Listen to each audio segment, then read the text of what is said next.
Hello दोस्तों, राधे राधे। आज मैंने ह्यूमन सर्कुलेटरी सिस्टम का दूसरा पार्ट लाई हूँ एनसीईआरटी का 11th का। इसमें मैंने देखा कि जो भी एनसीईआरटी की लाइंस जिसको हमें समझने में टफ लगता हो उसको हम इजीली तरीके से कितना से कितना इजी तरीके से समझ सकते हैं। तो हमने इसको आज आपको इजी तरीके से समझाने की कोशिश की है। उम्मीद करती हूँ कि आपको अच्छा लगेगा। तो ये हम एक हार्ट से ड्राइंग बना लेंगे। हाँ, डायग्राम थोड़ा टेढ़ा हो सकता है क्योंकि मेरी ड्राइंग इतनी अच्छी भी नहीं हो सकती है, तो फिर भी मैं परफेक्ट करने की कोशिश करूँगी। ड्राइंग खींची, ऊपर के जो दो हैं वो आर्टरी है, राइट ऑरिकल्स है, राइट आर्टरी, और ये लेफ्ट, ये जो है फिर वेंट्रिकल्स के बीच में आएगी, ये राइट वेंट्रिकल्स हैं। ओके, फिर ऊपर में ये लेफ्ट ऑरिकल्स है और ये लेफ्ट वेंट्रिकल्स है। अब लेफ्ट ऑरिकल और लेफ्ट वेंट्रिकल के बीच में एक होता है और एक राइट ऑरिकल और राइट वेंट्रिकल के बीच में जो होता है उसको ट्राइस्पीड बोलते हैं। इसको क्या बोलते हैं? ट्राइस्पीड बोलते हैं। और जो लेफ्ट ऑरिकल और लेफ्ट वेंट्रिकल के बीच में जो होता है उसको बाइस्पीड बोलते हैं। ओके, क्या बोलते हैं? बाइस्पीड को पता है मिट्रल वाल्व भी बोलते हैं।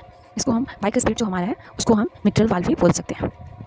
इसके बाद हमारा देखो राइट वेंट्रिकल जो है और लेफ्ट वेंट्रिकल में जो ये होता है ये एरोटा होता है। इसमें सेमिल्यूनर जो होता है वो आर्टरिक सेमिल्यूनर वाल्व होता है, ऊपर की तरफ जो होता है। क्या होता है? ये हमारा क्या है? एरोटा है।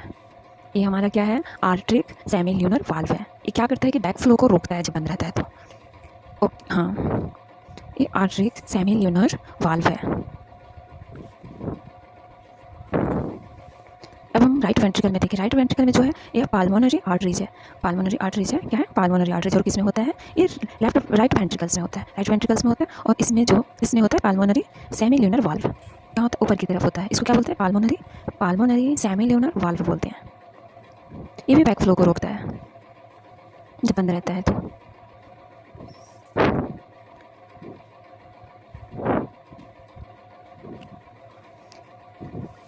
अब हम बात करते हैं दोनों वेंट्रिकल्स की। दोनों वेंट्रिकल्स के बीच की जो होती है लाइन, ये जो होता है इसको हम क्या बोलते हैं? दोनों वेंट्रिकल्स को जो जोड़ती है उसको हम बोलते हैं, उसके वॉल को इंटर वेंट्रिकल सेप्टम। क्या बोलते हैं? Inter ventricle septum. और ये जो होता है वो थिक होता है। कैसा होता है? थिक होता है।